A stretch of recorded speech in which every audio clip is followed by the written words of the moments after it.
I'm Dr. John Gartner. And I'm Dr. Harry Segal. And welcome to this preview of Shrinking Trump.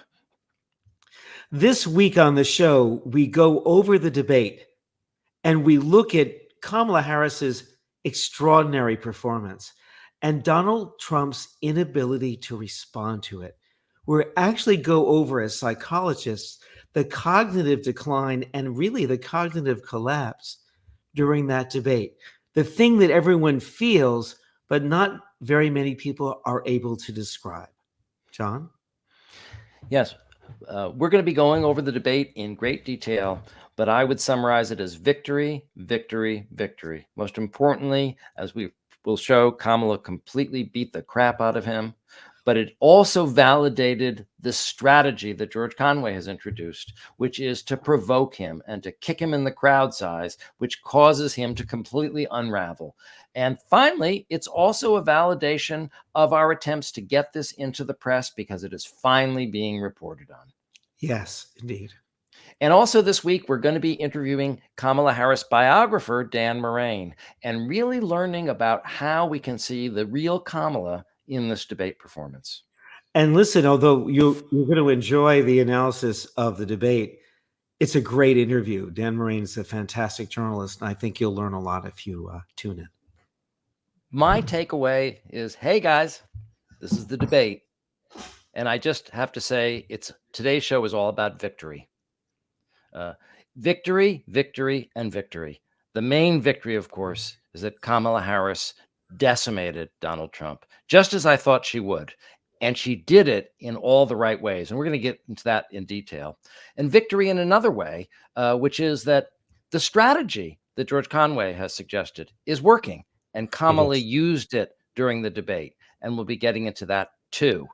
Because she kicked him in the crowd size right after she shook his hand. Oh, John, and she kicked him in the crowd size by shaking his hand. Well, she did both. She did both. That's right. But then she commented on his puny crowd size as well. But just a little bit, like Obama. But lastly, it's also a victory because it's finally being reported in the press. And we're going to be talking about that as well. And finally, I do want to mention at the top of the show that we're very lucky today that we're going to be speaking to Kamala Harris's biographer, Dan Moraine. So it's the perfect time to be speaking to him. He's written the book Kamala's Way. Well, we need him to help us see that how Kamala's way was being expressed during that debate. So let's do that. We are going to have maybe a longer show this week because we really want to get into this debate in detail. This is a historic debate. Many people have said Lawrence O'Donnell said this was the greatest debate performance he'd ever seen in his political career, which is quite a statement. It's certainly going to be one of the most impactful. I think that we are going to see that this debate was the definitive corner turning in the election. Absolutely. And what's so extraordinary about 2024 is the last debate was also definitive. Yes, we've really had two definitive debates. Just as dramatic. And that's never really the case. Rarely is that the case. Yeah. Once in a while, Jimmy Carter and Reagan. Once in a while. That was huge. It changed everything. It's Kennedy, Nixon. Yeah, Nixon sweating on camera. Oh yeah, no. I mean, he lost. Yeah. I mean, Kennedy really did it. But I think what's kind of extraordinary for me, and we'll talk about this as we go on, which is that all of Trump's problems we saw cognitively in this debate were present in the last one. It's just that Biden's terrible night, his struggling to be clear and to be strong, masked Trump's vulnerabilities, even to himself, because he was telling everybody he was going to win this debate.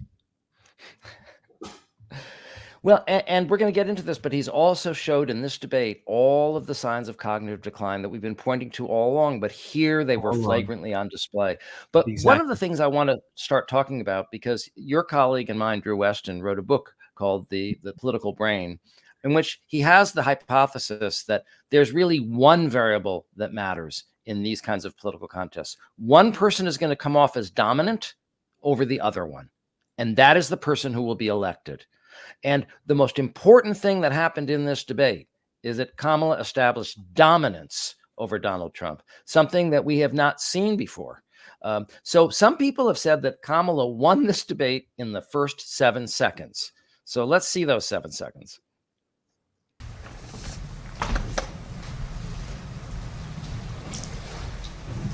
Kamala Harris. Let's have a good debate. Nice to see you. Have fun. Thank you. So you see what she did there? She walked into his space because he was just standing there at the podium. She aggressively walked into his space, but then did the gracious, civilized thing, okay, and shook his hand. So she kind of went high and low at the same time. She said, I'm bigger and I'm tougher than you, and I'm going to take a dominant position over you, and I'm more civilized than you, and so I'm going to be a gracious, good sport. And also, if you watch it carefully, she hesitates for a second and makes the decision to cross into the space. It wasn't planned. She was going to the podium. And I think by shaking his hand and saying, Kamala Harris, she's naming herself. It's like, say my name. I'm naming myself. That's how it starts. I like that. I like that. Let's see a photo of the handshake, because that happened very quickly. I think that a body language expert would tell you that she is dominant over him in this picture. Oh, yeah. She seems confident. She's looking a little, I'm not sure what the word is, quizzical, but kind of a little bit like she's laughing at him, I guess. And he's kind of got his head down. He's not looking at her directly in the eyes. It's like he's kind of stooping his shoulders a little bit. I think this picture really is very important when you analyze politics in this very simian and simple way. She is establishing dominance over him, sort of beginning, middle, and end of story. You know, like with dogs, once they bare their neck, it's over. You know, he's sort of already bowing a little bit to her. All right. Well, one of the things that I'm so happy about what Kamala is doing is she is doing a full Conway. She is adopting the strategy that I really credit Conway with developing, which is the ridicule him and basically trigger his insecurities and his rage in a way that forces him to start defending himself in a way that makes him seem off balance and unhinged. So after she shakes his hand, she kicks him in the crowd size. You see that one? And I'm going to actually do something really unusual, and I'm going to invite you to attend one of Donald Trump's rallies, because it's a really interesting thing to watch. You will see during the course of his rallies, he talks about fictional characters like Hannibal Lecter. He will talk about windmills cause cancer. And what you will also notice is that people start leaving his rallies early out of exhaustion and boredom. And I will tell you, the one thing you will not hear him talk about is you. You will not hear him talk about your needs, your dreams, and your desires. And I'll tell you, I believe you deserve a president who actually puts you first, and I pledge to you that I will. Vice President Harris, thank you. President Trump, on that point, I want to get your response. Well, I would like to respond. Let me just ask, though, why did you try to kill that bill, and successfully so? That would have put thousands of additional agents and officers on the border. First, let me respond as to the Please. rallies. She said people start leaving. People don't go to her rallies. There's no reason to go. And the people that do go, she's bussing them in and paying them to be there, and then showing them in a different light. So she can't talk about that. People don't leave my rallies. We have the biggest rallies, the most incredible rallies in the history of politics. That's because people want to take their country back. Our country is being lost. We're a failing nation.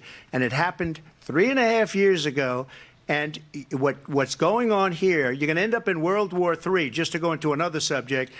What they have done to our country by allowing these millions and millions of people to come into our country, and look at what's happening to the towns all over the United States. And a lot of towns don't want to talk. It's not going to be Aurora or Springfield. A lot of towns don't want to talk about it because they're so embarrassed by it. In Springfield, they're eating the dogs, the people that came in. They're eating the cats. They're eating the pets of the people that live there. A lot of people believe this is the moment when Kamala Harris won the presidency. Yes. Because he sounds stark, raving mad. You don't have to, it doesn't matter if you're a psychologist, because we care about what the voters think, okay? It sounds completely insane. What I would also add, though, it's clumsy.